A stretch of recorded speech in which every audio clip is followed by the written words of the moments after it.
pen hit the conference table with a sound so small, so ordinary that I almost laughed. My stepmother had just forged my signature. Right there. In front of 12 people, a notary, and 3 security cameras she clearly forgot existed. She slid the transfer documents across the table toward the board members with a smile I had seen 1,000 times, the one she used when she was absolutely certain she had won. I didn't say a word. I just folded my hands and waited. She had no idea I'd been waiting for 14 months. My father built Callaway Precision from nothing. Literally nothing. A rented garage in Akron, Ohio, a CNC machine he bought secondhand off a guy in Pittsburgh, and 30 years of 6-day work weeks. By the time I was in college, the company had 80 employees and contracts with 2 of the largest aerospace manufacturers in the country. By the time I graduated with my mechanical engineering degree and came home to work beside him, it was worth somewhere north of $40 million. Dad never talked about money the way rich people do on TV. He talked about payroll, about whether the guys on the floor had good health coverage, about whether the ventilation system in Building C was up to code. That was his language. I learned it alongside him. My stepmother, Renata, came into the picture when I was 22. She was charming in the way that requires effort, the kind of charm you can see the machinery of if you look closely enough. My father couldn't. Or maybe he didn't want to. He was lonely after my mom passed, and Renata knew exactly how to fill that particular shape of empty. I tried to be fair. I genuinely did. I told myself that people are complicated, that she made him happy, that I didn't have to like her to respect his choice. For 3 years, I kept that promise to myself. Then my father had his first stroke. It was mild, the doctor said. A warning. He recovered most of his speech within 6 weeks, walked out of rehab with a cane he hated and a new prescription he always forgot to take. But something shifted in the company after that. Renata started attending board meetings. She started copying herself on emails that previously had only gone to me and our CFO. She hired a financial consultant, a man named Garrett, who wore too much cologne and had never once set foot in a manufacturing facility, and introduced him to the board as a strategic advisor. I raised my concerns to my father directly. He told me I was being territorial. That word landed strangely. Territorial. Like the company was a bone and I was a dog guarding it. I let it go. My father had his second stroke 18 months after the first. This one was not mild. He survived. But the man who came home from the hospital that second time moved more slowly, tired more easily, and signed whatever Renata put in front of him because the effort of reading legal documents had become genuinely painful. I watched it happen. I tried to slow it down. I started stopping by the house more, asking to review anything significant before it went to signature, sitting with him on Sunday afternoons and just talking about the machines, the contracts, the guys on the floor, the things he still cared about and could still hold on to. Renata started calling those visits interference. She wasn't wrong that I was interfering. She was wrong about what I was interfering with. The document she wanted him to sign would have restructured the company's ownership. My 31% stake, the shares my father had formally transferred to me 4 years earlier, the ones that were already legally mine, would be folded into a new holding entity she controlled alongside her own shares. On paper, it was framed as an estate simplification. In practice, it would have handed her majority control while my father was still alive and breathing. My father, to his credit, refused. Twice. I know because I was there the second time, sitting across from him at the kitchen table while Renata stood in the doorway with that particular stillness she adopts when she's recalculating. After that, she stopped trying to get his signature. She started working on mine. The first approach was subtle. A series of documents came to me through the company's legal team, amendments, restatements, routine filings, the kind of paperwork that accumulates around a business of our size like sediment. Most of it was genuinely routine. A few things weren't. I caught a clause in a vendor contract that would have committed the company to a supply arrangement through one of Garrett's other clients. I caught a liability waiver that was slightly broader than it needed to be. Small things. The kind of things you'd miss if you were moving fast or trusting the people around you. I stopped trusting the people around me. I also hired my own attorney. His name is Mr. Okafor, and he had spent 20 years doing exactly this. untangling what he called domestic business disputes, which is a polite term for situations where someone is trying to steal a family company from the inside. He wasn't surprised by anything I told him. That, more than anything, told me what I needed to know about how common this was. Mr. Okoffer's first piece of advice: document everything, disrupt nothing, and wait. I am not a patient person by nature. I had to become one. The waiting period lasted 14 months. 14 months of attending board meetings and saying very little. 14 months of reviewing every document that crossed my desk with Mr. Okafor before I touched it. 14 months of watching Garrett ingratiate himself with two of the board members, of watching Renata slowly shift the social gravity of the company away from the people who had been loyal to my father for decades and toward people who were loyal to no one except whoever was currently signing their checks.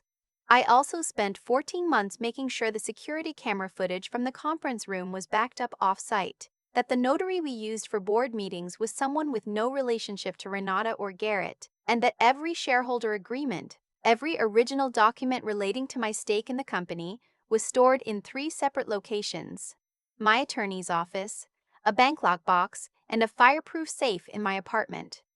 I knew, eventually, she would move. I just needed to know what form it would take. The answer came on a Thursday in March. I arrived at the board meeting to find documents already laid out at each seat. Renata was at the head of the table, my father's seat, which she had quietly claimed over the past several months, and Garrett was standing beside her like a prop. The documents were the same restructuring agreement she had tried to get my father to sign 2 years earlier, with one significant difference: my signature was already on them. It was a good forgery, technically. Someone had clearly practiced. But there's something about seeing your own name written in someone else's hand that is immediately, viscerally recognizable. A wrongness that hits before the rational mind even catches up. My stomach dropped and then steadied, because I had been waiting for exactly this moment and I knew exactly what to do. I sat down. I picked up the document. I read it slowly as though I was seeing it for the first time. Renata watched me. The board members watched me. Garrett watched the table. These look to be in order, I said. She exhaled. It was the smallest exhale, barely audible, but I heard it. 14 months of watching her had made me fluent in her micro-expressions. Wonderful, she said. Then we can move to a vote. Actually, said Mr. Beale. Then we can move to a vote. Actually, said Mr. Beale. Okafor, from the doorway. We're going to need to pause here. I had texted him when I walked in and saw the documents. He had been in the parking garage. That was not an accident. What happened next took about 4 minutes of real time and felt like 4 hours. Mr. Percy. Okafor entered with 2 individuals from the county sheriff's office and a forensic document examiner who had been retained specifically for this contingency. The security footage from the building's conference room, 14 months of it, backed up off-site, untouchable, had already been reviewed. The footage from 2 weeks prior showed Garrett and a woman I didn't recognize spending 45 minutes with my documents and what appeared to be a signature tracing apparatus. The notary stamp on the forged pages was also fraudulent. Real notaries keep logs. The log had been subpoenaed that morning. Renata did not move for a very long time. She just stood there, at my father's table, in my father's company, looking at me with an expression I didn't have a name for. I did not feel triumphant in that moment. That surprised me, actually. I had imagined this scene 100 times over 14 months, and in the imagining there was always some satisfaction, some sense of the scales finally tipping right. What I actually felt was tired and sad, and very certain that my father, wherever his mind was on that particular afternoon, would have wanted this to be over.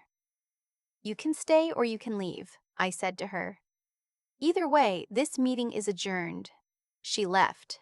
Garrett left.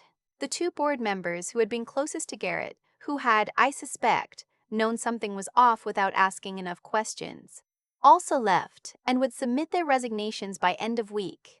The legal process that followed was neither fast nor simple, and anyone who tells you revenge is clean has never actually been through it.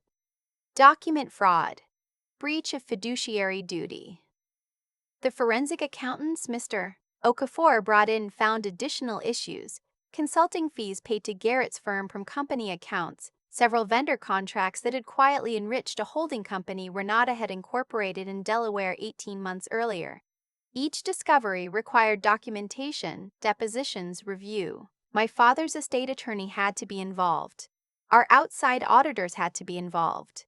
There were months where it felt like I was running the company with one hand and fighting a lawsuit with the other, because I was.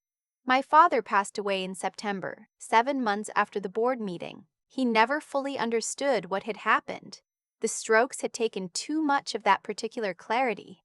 But in his last few weeks, when he was mostly sleeping and occasionally surfacing into something like lucidity, he would sometimes look at me and say, "You're holding it together." I don't know exactly what he meant. I chose to believe he was talking about the company. Renata's criminal case concluded the following spring. Forgery of a legal document in Ohio is a felony. She pleaded down to a lesser charge, paid a significant fine, and was ordered to repay every dollar that had moved from company accounts to her Delaware entity plus interest. She did not serve prison time, which I have made my peace with, more or less. The civil settlement, which came separately, covered the legal fees I had spent over 14 months of waiting, and then some. The 2 board members who resigned were replaced. Garrett's consulting contract was terminated and his firm was barred from any future engagement with Callaway Precision. The company's finances, once fully audited, were healthier than I had feared and more complicated than I had hoped, but we stabilized within a year. Last fall, we brought on our 93rd employee. We upgraded the ventilation system in Building C. We renewed both aerospace contracts and signed a third. I still work 6-day weeks sometimes. My father would recognize that. I think about him most on Saturday mornings, when the floor is quiet and the light comes through the factory windows at a low angle, and everything smells like metal and machine oil and the specific ordinary miracle of things being made. He built something real. He handed it to me legally and in love.